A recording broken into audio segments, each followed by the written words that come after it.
Nous avons utilisé l'héritage pour inclure bibliothécaire et c'est lui le seul qui peut faire un retour. Maintenant, un bibliothécaire qui est un employé, il va hériter tout d'employé, ils peuvent louer des livres, mais seul bibliothécaire peut faire un retour de livres. On va continuer l'exercice maintenant. Modifier le diagramme de classe bibliothécaire, sachant que la bibliothèque loue aussi des vidéos. Donc on n'a pas juste des livres, on loue aussi des vidéos. La vidéo est caractérisée par, elle a des attributs comme titre, réalisateur, année de sortie et locataire. Elle a un titre comme le livre, elle n'a pas d'auteur, elle a un réalisateur, elle n'a pas d'édition, elle a une année de sortie et elle a aussi un locataire comme livre. C'est qui a loué la vidéo, donc c'est un employé, qu'il soit un employé ou un bibliothécaire. La pénalité de retard de livre est 10 sous par jour de retard. Ça, si un livre n'est pas retourné à temps, on va payer 10 sous pour chaque jour de retard. Alors que la pénalité de retard de vidéo est 1 dollar divisé par année courante moins année sortie, par jour de retard. Et bien sûr, si l'année courante est l'année de sortie, on ne va pas diviser par 0, mais il va payer 1 dollar. Si c'est 2 ans, il y a 2 ans qu'il est sorti, il va payer 50 sous et ainsi de suite. Donc, ça fait en sorte qu'on paye plus pour les nouveaux films. Donc, nous avons deux méthodes de calcul pour le retard. Ce qu'on veut faire donc, c'est ajouter la classe vidéo. Une classe vidéo va être ajoutée ici au diagramme de classe. Comment l'ajouter? Sachant qu'elle a des points en commun avec livre, c'est les mêmes attributs titre, les mêmes attributs locataire. Ils ont toutes les deux la même méthode louer et ils vont toutes les deux avoir la méthode retard qui calcule le retard, mais chacune est calculée différemment. Donc vous pouvez essayer et bien sûr essayer de profiter de l'héritage. Je vous laisse penser un peu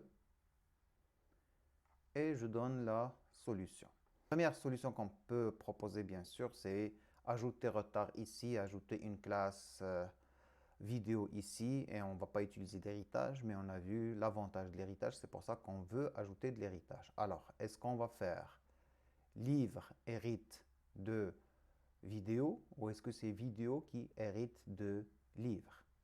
Donc, essayons livre hérite de vidéo. Est-ce qu'on peut dire, est-ce que livre est un vidéo? Non, donc je ne peux pas faire cet héritage. Est-ce que vidéo est un livre? Non, je ne peux pas faire cet héritage. Donc, la solution, c'est d'ajouter une classe et les deux vont hériter de cette classe. Trouver les deux, c'est quoi? Donc, livre, c'est quoi? Et vidéo, c'est quoi? On peut dire que les deux sont des médias. On va dire que livre est un média et vidéo, c'est un média. Et on va dire que les deux vont hériter de médias. Donc, la solution que je vais avoir, c'est celle-là. J'ai ajouté une classe qui s'appelle média. J'ai mis tout ce qui est en commun, titre et locataire. Je l'ai mis protected pour qu'on puisse l'utiliser directement dans livre et dans vidéo. Et j'ai laissé louer parce que c'est la même pour les deux. Et maintenant, livre, il a ses propres attributs qui sont auteur et édition. Et vidéo, il a ses propres attributs qui sont réalisateur et année de sortie. Chacune, elle a 4 attributs et pour l'instant, une méthode. Maintenant, il reste retard. Comment est-ce que je vais implémenter le retard? Bien sûr, je peux ajouter retard ici et retard ici. N'oubliez pas l'avantage de l'héritage, c'est que je veux par exemple un tableau de médias. Je veux pouvoir appeler retard. Donc si je fais retard ici et ici, je ne peux pas faire un tableau de médias et appeler retard. Donc c'est pour ça que je vais ajouter retard ici et je vais la override ici et ici. Donc, j'ai ajouté retard à média. J'ai mis une int durée comme paramètre. C'est la durée, c'est le nombre de jours de retard. Avec ça, je vais me baser sur ça pour faire le calcul, soit dans livre, soit dans vidéo. Parce que c'est le nombre de retard que j'ai trouvé multiplié par le nombre de jours. Ça va être la pénalité de retard. Donc, de cette façon, est-ce que j'ai résolu tous mes problèmes? Première chose ici, j'ai un retard. Donc, si j'ai un tableau de médias, je peux appeler retard. Et si on fait ce retard virtuel, et là, j'ai un retard ici, je peux le override, c'est lui qui va être utilisé. Et ici, c'est une vidéo, c'est ce retard qui va être utilisé. Donc, je peux répondre à la question de cette façon. Est-ce que c'est la façon optimale? On va voir. On a deux problèmes avec cette solution. La classe média n'existe pas réellement. Un programmeur peut l'instancier alors qu'elle n'est ajoutée que pour profiter de l'héritage. Et le deuxième problème, quel calcul mettre dans la méthode retard de média? Si on l'enlève, une des classes qui hérite de média peut ne pas l'implémenter. Alors, on va revenir au diagramme de classe pour voir ces deux problèmes. Ici, nous avons une classe média. J'ai ajouté une classe média qui n'existe pas dans le monde réel. Un des programmeurs, il peut voir média, il se dit, OK, je peux instancier média, il va l'instancier, je vais avoir un objet média, mais cet objet n'existe pas dans le monde réel. Ce n'est ni un livre, ni une vidéo. Il y a juste deux attributs, et là, ça va être un problème à gérer ce genre d'objet. Donc, je ne dois pas pouvoir instancier média, elle n'est là que pour profiter de l'héritage. Donc, je ne dois pas avoir la possibilité d'instancier média. Et pour l'instant, média, c'est une classe comme les autres, donc bien sûr, on peut l'instancier. Donc la première chose, je ne veux pas que média puisse être instancié. Ça, c'est le premier problème.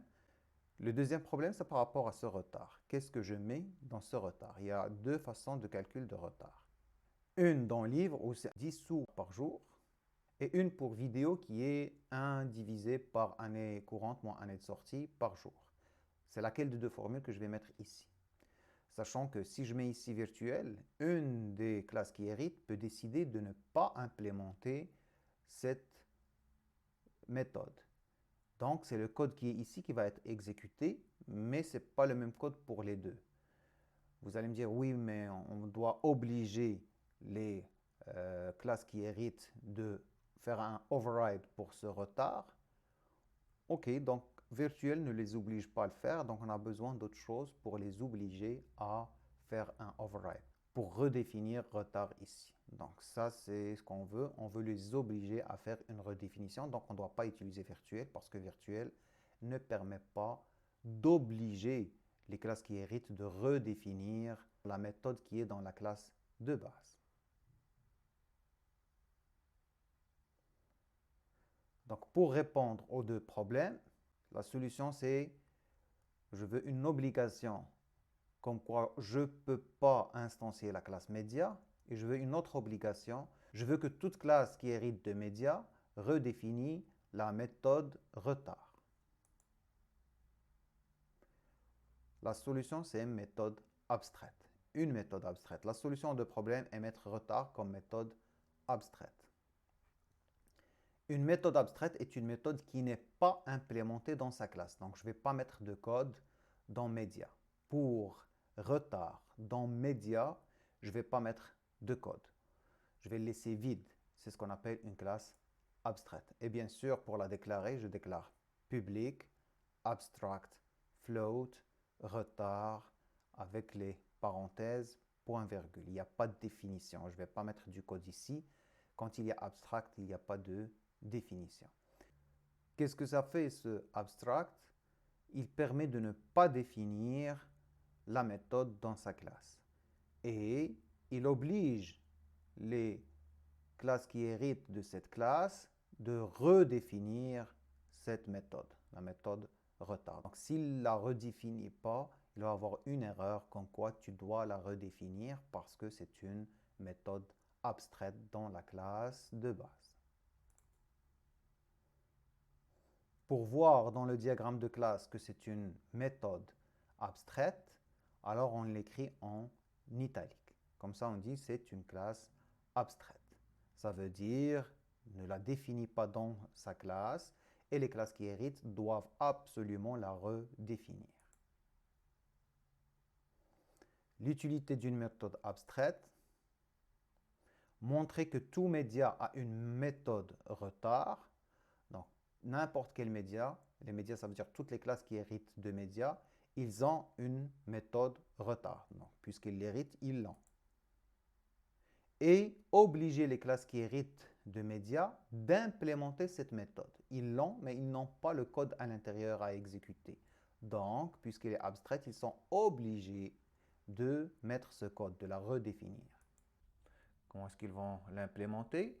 Dans ces classes, ceux qui héritent, ils vont mettre public, override, float, retard. C'est comme quand on avait utilisé virtual et après override. Cette fois-ci, c'est abstract et non pas virtual, parce qu'avec virtual, j'aurais pu mettre un code dans la classe de base. Ici, avec abstract, je ne peux pas mettre de code dans la classe de base. Et aussi, j'oblige les classes qui héritent de la classe de base d'implémenter, d'ajouter leur code pour cette méthode. Donc, dans les classes qui héritent, je dois mettre public, override, float, retard. Donc, le override pour redéfinir retard. Et bien sûr, ça c'est juste la déclaration, je dois ouvrir les accolades et écrire le code qui permet de définir cette méthode. La méthode abstraite sert aussi à montrer que la classe qui la possède est une classe abstraite. Donc, définition, une classe abstraite est une classe qui contient au moins une méthode abstraite. Il peut avoir une méthode abstraite et d'autres méthodes, des attributs, comme elle peut avoir plusieurs méthodes abstraites. Comment est-ce qu'on déclare la classe abstraite? C'est abstract class media, donc le nom de la classe. Une classe abstraite ne peut pas être instanciée. Il n'y a pas d'objet réel dans le monde réel, donc je ne peux pas l'instancier. Dès que vous déclarez une classe abstraite, vous ne pouvez plus l'instancier et c'est ce qu'on cherche. Parce que média, dans le monde réel, il n'y a pas de média en tant que tel, mais il y a des livres, il y a des vidéos. Donc on ne peut pas instancier, je ne peux pas faire le égal new media, je ne peux pas faire ça parce que c'est une classe abstraite. Avec ces connaissances maintenant, on revient à l'exercice et je vais vous demander de modifier votre programme pour respecter ce diagramme de classe. Maintenant, nous avons média et regardez, louer maintenant, je peux louer un média qui est soit livre, soit vidéo. Et quand je retourne, je peux retourner un média qui est soit livre, soit vidéo. Et bien sûr, en même temps, modifier retour pour afficher le retard à payer. Donc, quand je vais effectuer un retour, s'il y a quelque chose à payer, je dois afficher le montant à payer à cause du retard. Donc, je vous laisse du temps, revenez à votre code et modifiez-le pour qu'il respecte ce diagramme de classe en faisant cette modification. Alors, je vais présenter la solution. Alors, je vais commencer par la classe média. Dans média, j'ai titre et locataire, ces deux attributs qui sont communs à livre et à vidéo. Donc, dans média, classe média, j'ai déjà déclaré média comme abstract class média, c'est une classe abstraite. Et j'ai mis les deux attributs, titre et locataire. Locataire, il est de type employé. Après ça, j'ai mis un constructeur pour média. Donc, employé, on le définit au moment de la location, donc ce n'est pas au moment de la création d'un média. C'est pour ça que j'ai juste titre. Donc, titre, c'est un string titre et je fais this.titre égale titre. J'ai éloué qui était dans livre. Maintenant, je loue un média, que ce soit un livre ou une vidéo. C'est commun aux deux. Donc, je l'ai fait monter à média. Maintenant, éloué, regardez ici, c'est une méthode de média. Et rien à changer à l'intérieur. Je le mets à nul tout simplement. J'avais besoin de deux accesseurs, un pour locataire et un pour titre. C'est ce que j'ai ajouté ici. Pour titre, je ne l'ai pas prévu au départ. C'est en travaillant sur le main que j'ai vu que j'ai besoin du titre et je n'avais pas accès. Regardez, titre, il est protected et je suis venu créer un accesseur. Donc, c'est pas que j'ai prévu à l'avance, ça se passe toujours comme ça. C'est quand on a besoin de quelque chose, on peut l'ajouter. Et maintenant, ce qui m'importe, c'est retard ici. Retard int durée. Alors, public abstract float retard int durée. Regardez, abstract ici, c'est une méthode abstraite. C'est elle qui a causé que cette classe devient abstraite. Donc, je la déclare et je ne mets pas de code. Comme ça, tous ceux qui vont hériter de médias, ils sont obligés de implémenter ce retard. Alors, après média, je vais aller voir livre. Donc livre, regardez maintenant, classe livre, 2.media. Maintenant livre, elle hérite de média. Elle a déjà hérité le titre et locataire. Ce qui reste, c'est auteur et édition. Et maintenant, dans son constructeur, je prends toutes les informations, bien sûr, et j'appelle avec 2.base, j'appelle le constructeur de la classe de base avec titre, il y a juste titre. Donc, j'ai déjà affecté titre, il reste à affecter auteur et édition. Maintenant, puisque j'hérite de médias, je suis obligé de définir retard. Là, je fais override retard. Bien sûr, les mêmes noms, les mêmes paramètres. Et tout ce que je fais, c'est retourner la durée fois 10 divisé par 100 pour que ça soit en dollars parce que c'est 10 sous. Donc, retourner la durée, le nombre de jours multiplié par 10 sous divisé par 100, c'est juste pour avoir le montant en dollars. Voilà, j'ai terminé livre. Donc, livre, il y a auteur, édition, un constructeur et retard, j'ai implémenté retard. Maintenant, vidéo. Vidéo aussi, elle hérite de médias. Vidéo hérite de médias. Un constructeur de vidéo, la même chose que tout à l'heure pour livre. Donc, j'appelle le constructeur de base avec titre. Et ce qui me manque, c'est réalisateur et année de sortie. This.réalisateur égale réalisateur et this.année de sortie égale année sortie. Ça, c'est juste un constructeur. Et je suis obligé de implémenter retard parce que j'hérite d'une classe abstraite. Donc, je suis obligé d'implémenter la méthode abstraite. Donc, public override float retard int durée. Et là, ce que je fais, c'est si c'est pas la même année, parce que si c'est la même année, on a dit c'est $1. Et si c'est pas la même année, je vais diviser, je ne vais pas diviser par 0.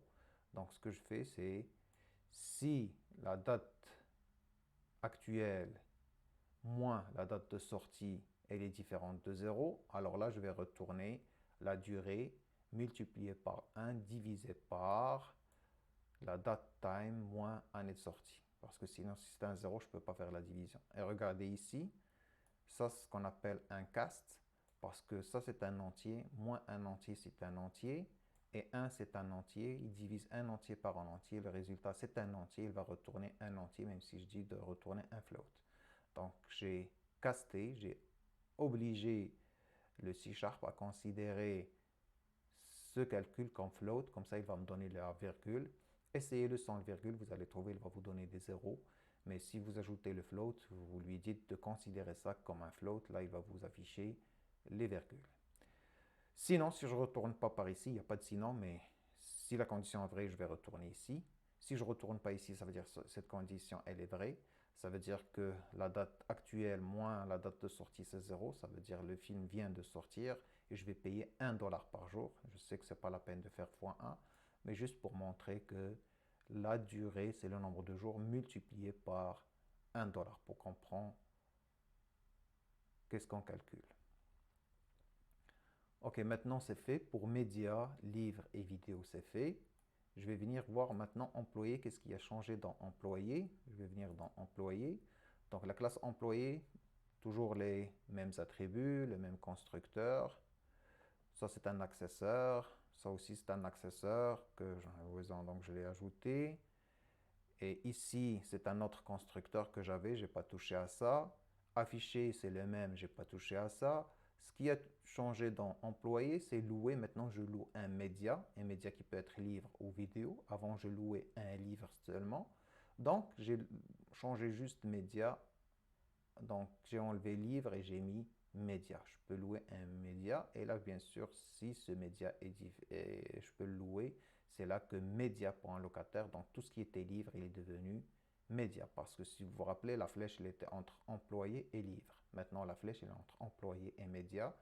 Ça veut dire que je vais louer un média. C'est pour ça que louer, il a une relation avec média et non pas livre. Mais c'est le même code que tout à l'heure, sauf que cette fois-ci, c'est avec média et non pas livre. Je vais passer à bibliothécaire. Bibliothécaire, il hérite toujours de employé. Il n'y a rien qui a changé.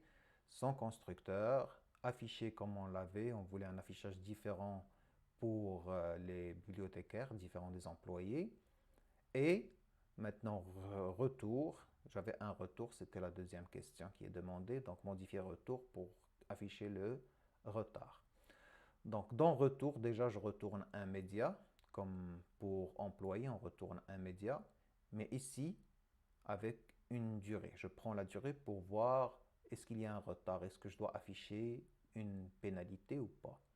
Alors, je demande si la durée est supérieure à 0, ça veut dire qu'il y a un retard effectivement. Alors, ce que je fais, c'est la pénalité de retard est, et j'affiche média.retard avec durée. Regardez, chaque média est là son retard et ça, c'est l'avantage du polymorphisme et l'avantage d'une méthode abstraite. C'est cette méthode abstraite dans média, je peux l'appeler, même s'il n'y a pas de code dedans, mais je sais qu'elle est implémentée dans les vrais objets. Les objets, ils sont soit livres, soit vidéo.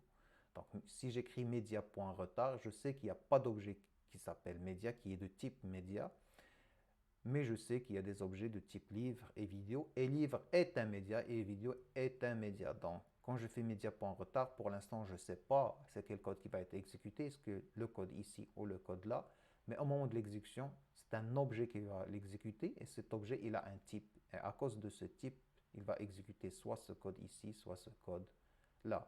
Donc, s'il y a une pénalité, il va être calculé avec média retard. Et dans tous les cas, je fais média.locataire égale nul. Ça veut dire que cet employé, il a retourné le média. Ok, maintenant, on va aller voir ce qui a changé dans bibliothèque. Alors, avant, j'avais une liste d'employés et une liste de livres. C'est plus le cas. Maintenant, j'ai une liste de médias parce que je peux avoir des vidéos. Avant, je n'avais pas la possibilité, c'était juste des livres. Maintenant, c'est une liste de médias. Maintenant, bien sûr, dans le constructeur, c'est médias et c'est plus livres. J'avais un find by nom pour trouver les employés. Alors, j'ai fait un find by titre pour trouver les médias. J'avais un create employé et create bibliothécaire et j'ai affiché tous les employés et j'ai ajouté un nouveau livre et une nouvelle vidéo.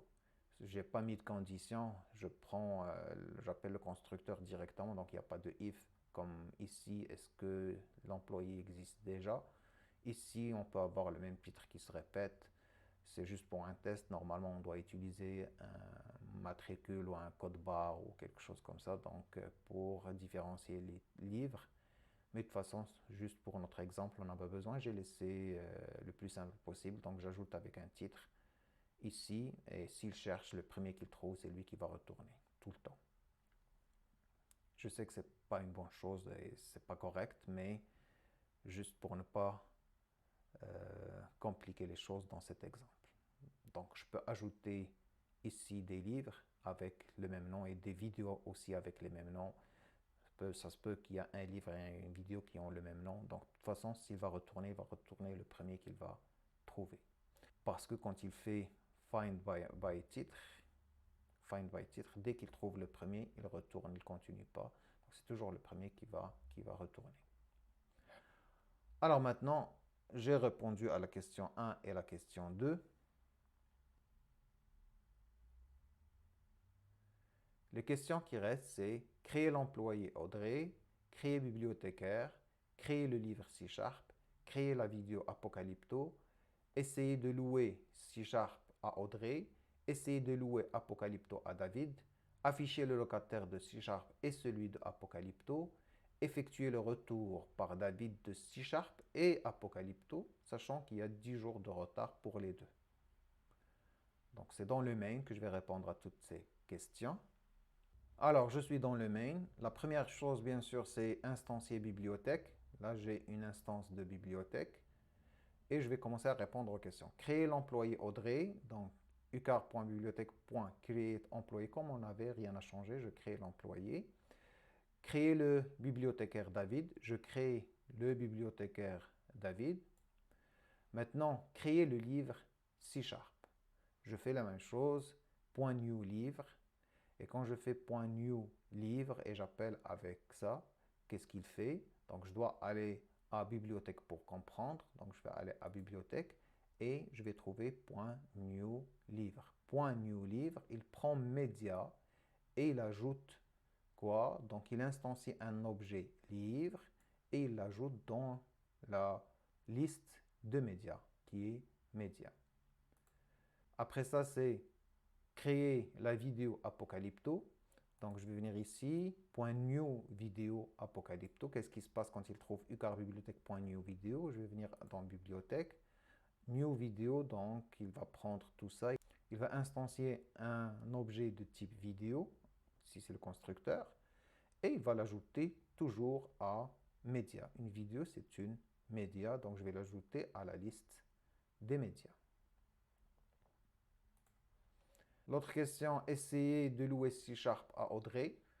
Rien n'a changé, comme le code qu'on avait avant. Donc, if ucarbibliothèque.findByNom Audrey, .louer. Donc, je trouve l'employé Audrey et j'exécute .louer sur, c'est quoi le livre? Maintenant, le livre, je n'ai pas un string, je dois trouver vraiment le livre.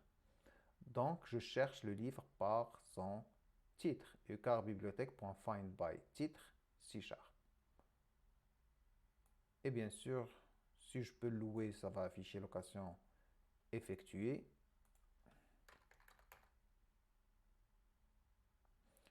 J'avais une erreur ici, un copier-coller. Donc, bien sûr, il va afficher effectué s'il arrive à le louer. Sinon, il va afficher location non effectuée. Maintenant, la même chose, essayer de louer Apocalypto à David. Donc, je cherche David et j'exécute louer avec le média. Je vais le chercher avec bibliothèque.findByTitre Apocalypto. Et bien sûr, je vais afficher est-ce que la location a été effectuée ou pas. Maintenant, afficher le locataire de C# et celui de Apocalypto. C'est le même code qu'on avait pour afficher un locataire. Donc, j'ai fait ucar bibliothèque.findByTitre. J'ai trouvé le livre ou le média, pour que ça soit plus exact. J'ai trouvé le média dans le titre et C#. Une fois que j'ai trouvé ce média, je suis allé dans son locataire avec un accesseur et j'ai exécuté afficher, sachant que employé et bibliothécaire possèdent afficher. Et chacune, elle est différente de l'autre. J'ai fait la même chose, mais cette fois-ci, j'ai cherché Apocalypto et non pas C#. Le reste du code, c'est la même chose. Et bien sûr, vous allez voir que le résultat d'exécution, il est différent parce que lui, c'est un employé et lui, c'est un bibliothécaire. Le locataire ici, c'est un employé, le locataire ici, c'est un bibliothécaire. Donc, afficher va fonctionner différemment pour les deux selon le polymorphisme. Maintenant, effectuer le retour par David de C# et Apocalypto avec un retard de 10 jours. Donc déjà, je dois trouver David. J'ai déclaré un bibliothécaire, je l'ai appelé bibliothécaire. C'est David, donc j'ai juste l'objet qui s'appelle bibliothécaire, égal, et j'ai appelé ucar bibliothèque.findByNom David. Je suis allé chercher l'employé David. Donc, qu'est-ce qu'il va me retourner ici si j'exécute juste ça, qu'est-ce qu'il va me retourner? Il va me retourner un employé David. Et cet employé, si vous retournez au diagramme de classe, l'employé, il n'a pas la possibilité de faire un retour. Alors, j'ai utilisé un cast, encore une fois, comme tout à l'heure, pour obliger C# à considérer cet employé comme un bibliothécaire. Attention, si ce n'est pas un bibliothécaire, il va y avoir une erreur. Parce que là, je suis sûr que David est un bibliothécaire. J'ai fait un cast pour transformer l'employé qui est retourné à bibliothécaire. Si vous faites le cast à un non-bibliothécaire, il ne va pas pouvoir exécuter les méthodes propres à bibliothécaire. Donc là, je récupère un employé qui est David et je sais que le bibliothécaire est un employé, donc j'ai fait un cast pour que le type de retour ne soit plus un employé, mais le type de retour est un bibliothécaire. Donc, si j'enlève ça, si j'enlève le cast, qu'est-ce qui va se passer? Donc, je peux pas. Lui, c'est un bibliothécaire et lui, c'est un employé. Je ne peux pas faire cette affectation parce que lui, il retourne un employé et lui, c'est un bibliothécaire. Le contraire, je peux le faire. Mais ici, j'ai un employé. Un employé n'est pas un bibliothécaire. Donc, un employé ne peut pas aller dans bibliothécaire. Par contre, un bibliothécaire est un employé. Donc, si c'était le contraire, je peux le faire. Mais ici, je ne peux pas le faire. C'est pour ça que j'ai fait mon cast. Et là, maintenant, il retourne un employé toujours, mais je le force à le considérer comme bibliothécaire. Et je suis sûr que c'est un bibliothécaire, c'est David, c'est moi qui l'a créé. Donc faites attention quand vous faites des castes. Maintenant, ce bibliothécaire que j'ai trouvé ici, bibliothécaire, avec B minuscule, lui que j'ai trouvé, donc c'est David, parce que j'ai cherché David. Donc, point retour, j'exécute le retour. Qu'est-ce que je vais retourner? Je vais chercher par titre C#, donc il va trouver le livre C#, virgule 10, 10 c'est le nombre de jours de retard. Et je fais la même chose pour Apocalypto avec le même nombre de jours. Maintenant, je vais exécuter. J'ai essayé de louer ici pour Audrey, donc location effectuée, c'est pour Audrey. J'ai encore essayé de louer pour David Apocalypto, j'ai location effectuée, donc j'ai les deux locations qui sont effectuées. Après ça, j'ai affiché le locataire du C#, qui est Audrey, et Audrey est un employé, donc j'affiche juste son nom et son email. J'ai affiché pour le locataire de Apocalypto, et il a trouvé automatiquement que celui qui a loué Apocalypto, c'est David, et bien sûr c'est un bibliothécaire, donc il a affiché David. Il a affiché son email, il a affiché son bureau. J'avais enlevé d'affecter le set au bureau comme on avait auparavant. Donc c'est pour ça qu'il n'a pas trouvé de bureau, il a donné 0. Maintenant par la suite, j'affiche le retour. Donc pour le premier, ça veut dire pour le C# qui est un livre, c'est 10 sous par jour. 10 fois 10, il a donné 1 dollar. 10 sous fois 10 jours, donc c'est 1 dollar qu'il doit payer comme pénalité. Maintenant, pour Apocalypto, la pénalité de retard est 0,7, donc il a utilisé l'autre formule et non pas la formule de 10 sous. Donc regardez, c'est toujours le même nombre de retards. C'est deux médias, les mêmes médias, mais un c'est un livre, un c'est vidéo. Donc un il va payer 1 dollar et l'autre c'est 0,7, sachant que c'est les mêmes nombres de jours de retard. Et voilà, comme ça on a répondu aux questions. Dernière notion de ce cours, c'est les interfaces. C'est quoi une interface? Une interface est un modèle de classe qui ne comporte que des méthodes abstraites. Il n'y a pas d'attributs, il n'y a pas des méthodes qui ne sont pas abstraites. Donc tout ce qu'elle contient, c'est des méthodes abstraites. Une interface sert juste à indiquer des méthodes que les sous-classes doivent implémenter. On sait qu'une méthode abstraite doit absolument être implémentée dans les classes qui héritent. Donc si je prends plusieurs méthodes et je les mets dans une classe abstraite, plusieurs méthodes abstraites et je les mets dans une classe abstraite, toutes les classes qui héritent de cette classe, ils sont obligés de les implémenter. Ça, c'est le rôle d'une interface. Une interface est toujours publique. Pas besoin de mettre public ou privé, tu ne vas pas l'accepter, elle est déjà publique, donc elle est toujours publique. Et par convention, son nom commence par un I majuscule. Un exemple, interface, gestion d'employés, et j'ajoute le I pour la convention. Donc I majuscule pour dire c'est une interface de gestion d'employés. Dans la gestion d'employés, je veux qu'il y ait un ajout d'employés, un ajout de bibliothécaire, une recherche d'employés, une suppression d'un employé, un calcul de salaire, tout ce que vous voulez. Vous le mettez comme ça. Tous ceux qui travaillent sur ce projet, ils savent comment aller chercher de l'information, comment aller chercher le calcul de salaire, comment ajouter.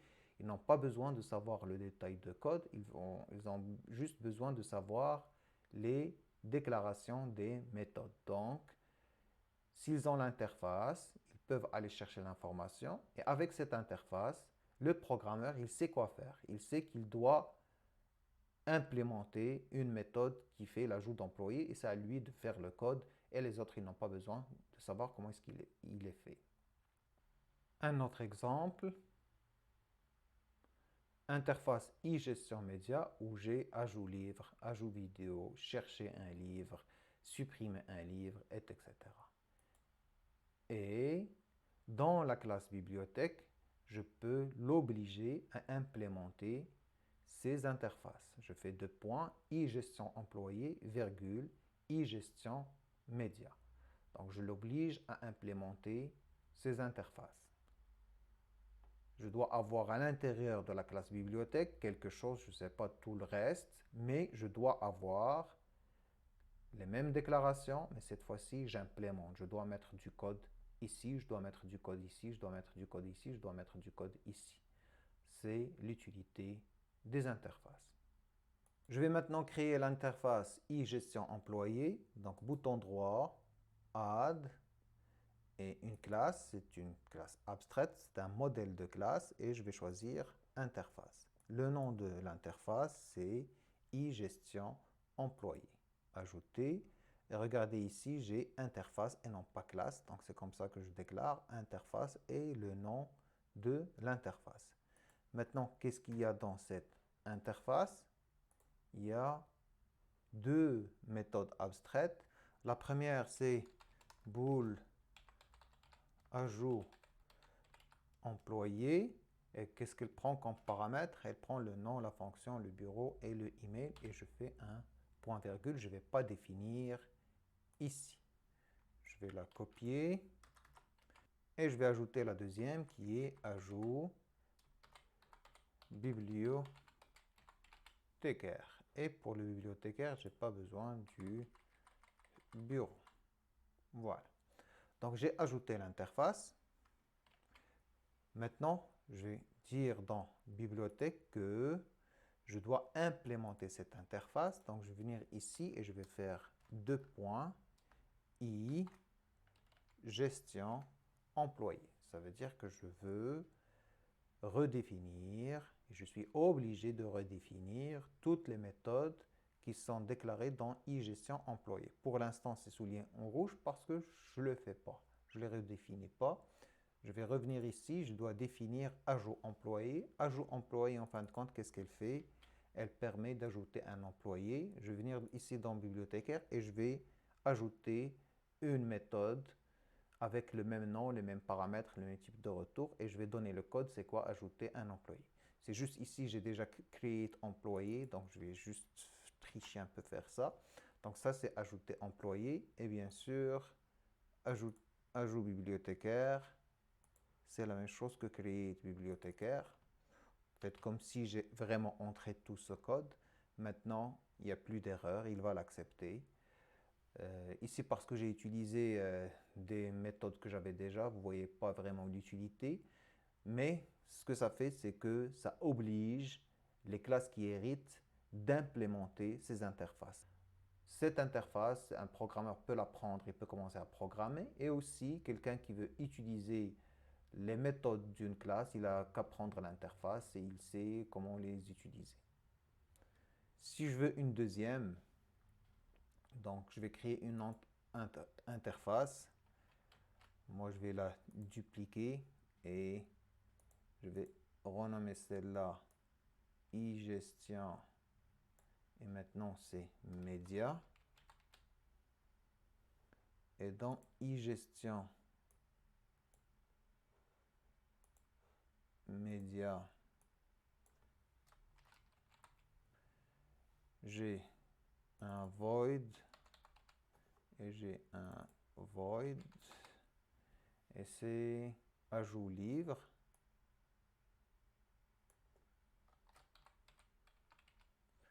et ajout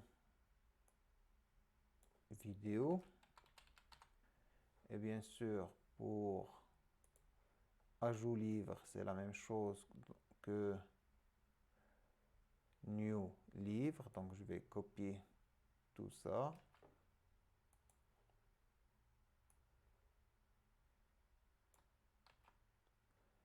Et pour ajout vidéo, je vais copier ça.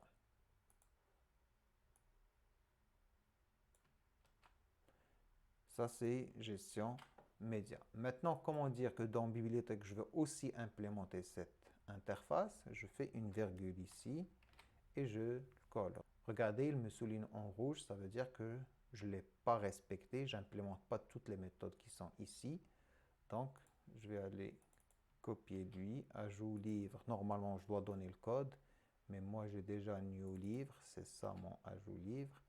Et ajout vidéo, je vais venir ici et de cette façon, on utilise les interfaces. Bien sûr, je vais avoir des problèmes ici. Donc, new vidéo, maintenant, c'est ajout vidéo et ajout livre.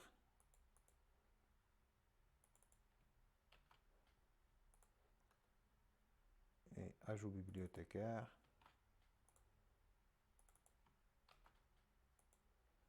Et ajout employé. OK, et j'ai l'exécution, donc ça marche. Vous pouvez voir que ça n'a rien changé, mais ce que ça fait, c'est que ça oblige à implémenter, à donner le code des méthodes abstraites. Et aussi, c'est une interface. Tout le monde peut savoir qu'est-ce qu'elle fait cette classe, comment est-ce qu'on peut l'utiliser, et pas besoin de savoir le contenu du code, les spécificités du code, comment est-ce qu'elle est implémentée.